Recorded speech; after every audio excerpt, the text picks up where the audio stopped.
नमस्कार दोस्तों, स्वागत है आप सभी का आपके अपना YouTube चैनल रेनबो कैंपस में। आज मैं इस वीडियो में त्रिकोणमिति बताने वाला हूं। इससे पहले भी त्रिकोणमिति का क्लास कम से कम 10 क्लास ले चुके हैं। त्रिकोणमिति क्या है, त्रिकोणमिति कितने शब्द से मिलकर बना है, अर्थात त्रिकोणमिति के कुछ भी पॉइंट इसे पहले भी डिस्कस कर चुके हैं। जो भी लोग नहीं देखे हैं, कृपया करके आप सभी लोग क्लास बाय क्लास करके देख लीजिए।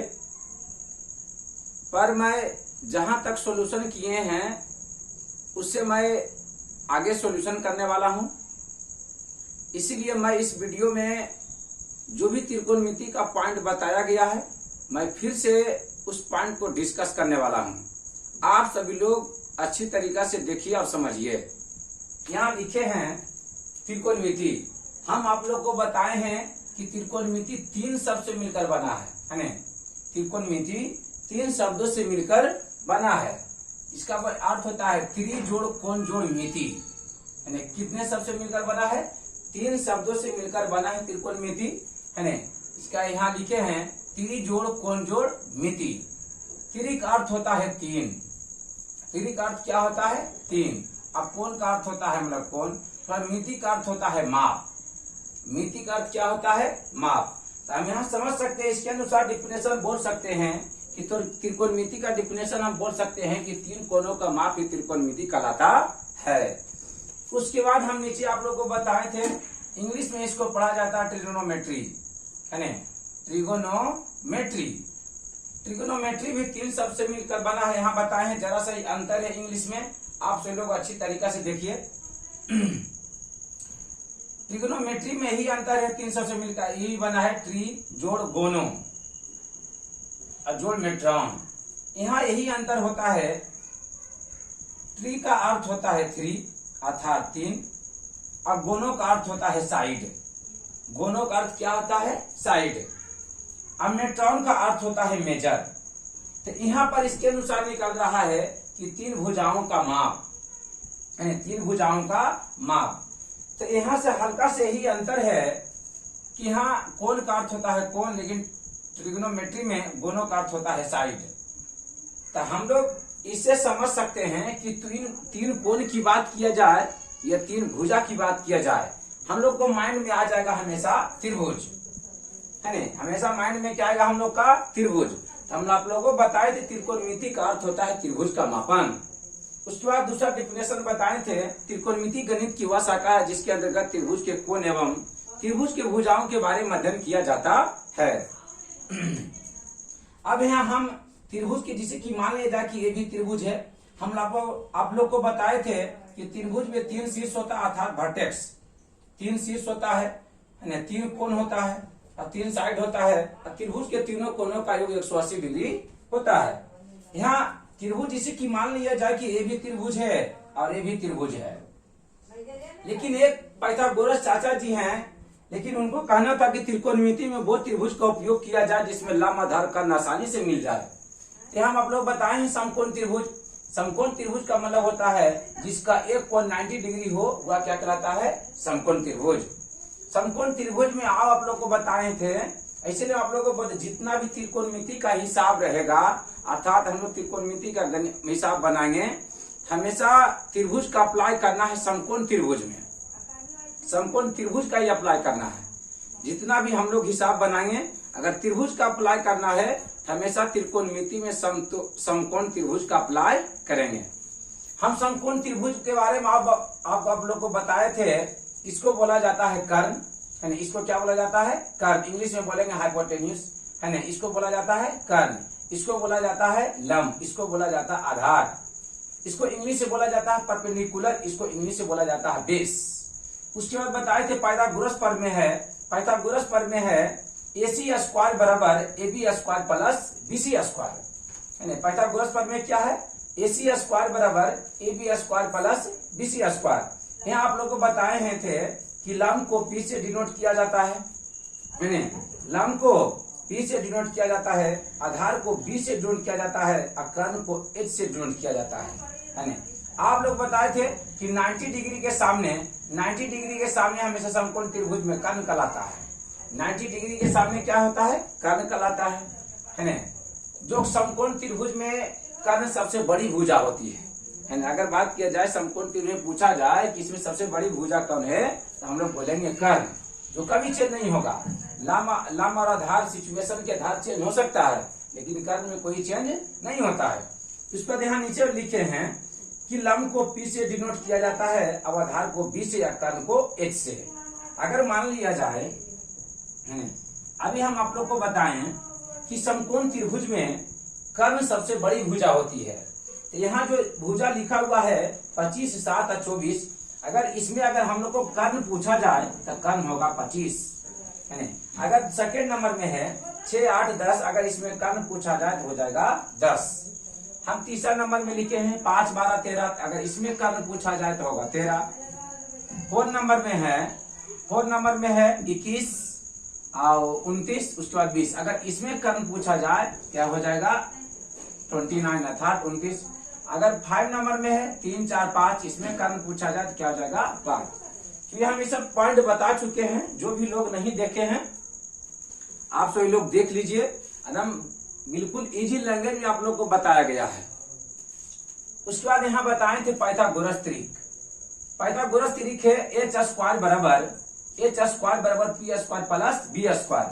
अगर इस रूल को फॉलो करेगा तो पाइथागोरस त्रिक होगा, अगर इस रूल को फॉलो नहीं करेगा तो पाइथागोरस त्रिक नहीं होगा।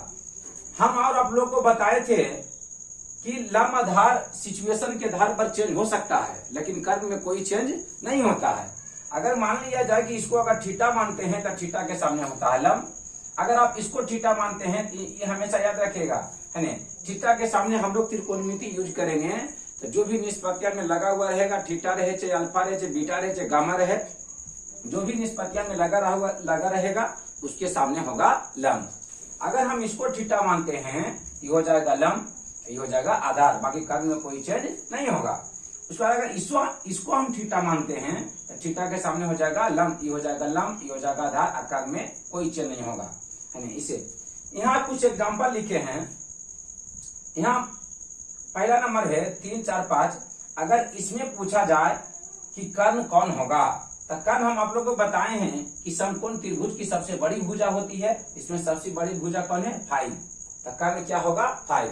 लेकिन अगर हम लोग को आधार पूछा जाए तो आधार 3 भी हो सकता है और 4 भी हो सकता है। लंब पूछा जाए, यहाँ लंब पूछा जाए तो लंब 3 होगा या तो 4 होगा, दोनों में से कोई हो सकता है। अगर आधार पूछा जाए तो आधार 4 होगा या तो 3 होगा है ना। उसी प्रकार इसमें दूसरा एग्जाम्पल लिए हैं है ना। अगर इसमें कर्ण पूछा जाए अर्थात h, इसमें कर्ण होगा 10। अगर इसमें लंब पूछा जाए या तो 6 होगा या तो 8 होगा। अगर इसमें आधार पूछा जाए तो 8 होगा या तो 6 होगा।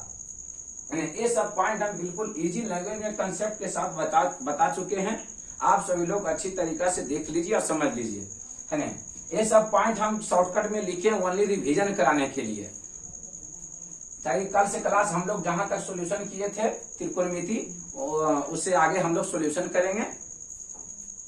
इसीलिए आप लोग को इसे स्टार्ट करने से पहले रिवीजन करा दिए हैं, आप सभी लोग अच्छी तरीका से देख लीजिए है ना। यहाँ आप लोग को आगे बताए थे कि समकोण त्रिभुज में इसको जो बोला जाता है लंब, इसको भी बोला जाता है आधार, इसको बोला जाता है कर्ण।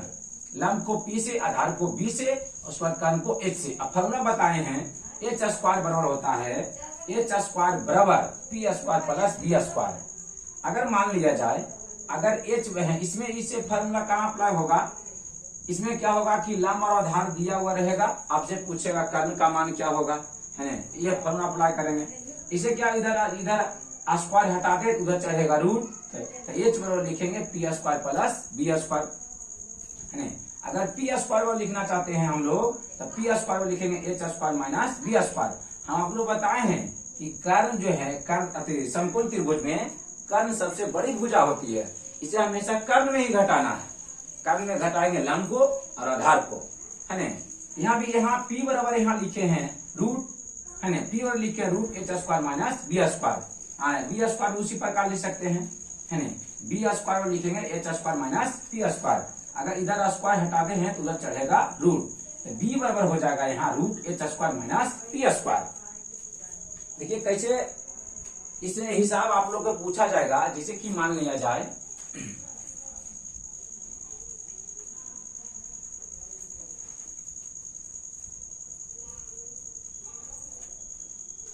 जैसे कि मान लिया जाए कि इस समकोण त्रिभुज है ए बी सी, है ना। जैसे कि मान लिया जाए कि 3 है, ये 4 दिया हुआ है ना। ए सी नहीं मालूम है, ए सी नहीं मालूम है, तो हम लोग ए सी बराबर यहाँ हम जानते हैं इसको ए से डिनोट किया जाता है, इसको पी से, इसको क्या है बी से। तो यहाँ लंब दिया हुआ है, आधार भी दिया हुआ, लेकिन कर्व नहीं दिया हुआ अर्थात एच। तो एच बराबर हम फॉर्मूला अप्लाई करेंगे root P square plus B square. इसीलिए एच बराबर लिखेंगे यहाँ, एच बराबर लिखेंगे पी स्क्वायर अर्थात 3 का स्क्वायर, बी होगा तो बी का 4 का स्क्वायर, है ना। इसीलिए एच बराबर यहाँ लिखेंगे तो 3 का स्क्वायर। हम आपको ये भी पॉइंट बताए थे कि मिनिमम 30 तक का स्क्वायर आप लोग याद कर लीजिए, यहाँ तक का स्क्वायर त्रिकोणमिति में बहुत यूज होगा। 3 का स्क्वायर यहाँ 9 लिखेंगे और 4 का स्क्वायर 16 होता है। एच बराबर इसको ऐड करते हैं तो 16 9 क्या होता है 25, जिसका स्क्वायर रूट होता है 5। यहाँ एच का मान क्या आ गया 5। इस प्रकार पूछेगा। और जैसे कि मान लिया जाए ए बी सी, है ना। अगर मान लिया जाए कि 10 है, मान लिया जाए कि 8 है ना। मान लिया जाए कि 10 है, क्या है 8 है। तो इसमें हम लोग को दिया हुआ समकोण त्रिभुज में ये दिया हुआ है कर्व, ये दिया हुआ आधार। तो हमसे पूछ रहा है, इसमें पूछ रहा है लंब को, है ना। इसमें हम लोग को पूछा जा रहा है लंब। तो हम लोग ए बी बराबर अर्थात पी बराबर लिख सकते हैं। तो ए बी हम लोग फॉर्मूला अप्लाई करेंगे A C square minus B C square. तो यहाँ ए बी बराबर हम लोग लिखेंगे, ए बी बराबर लिखेंगे ए सी स्क्वायर अर्थात 10 का स्क्वायर, है ना। 10 का स्क्वायर माइनस 8 का स्क्वायर। हम लोग ए बी बराबर यहाँ लिखेंगे, यहाँ 10 का स्क्वायर हो जाएगा 100, 8 का स्क्वायर हो जाएगा 64। यहाँ ए बी बराबर लिखेंगे, अगर इसको घटाएंगे तो आ जाएगा 36। इसको स्क्वायर रूट अर्थात वर्गमूल होता है 6।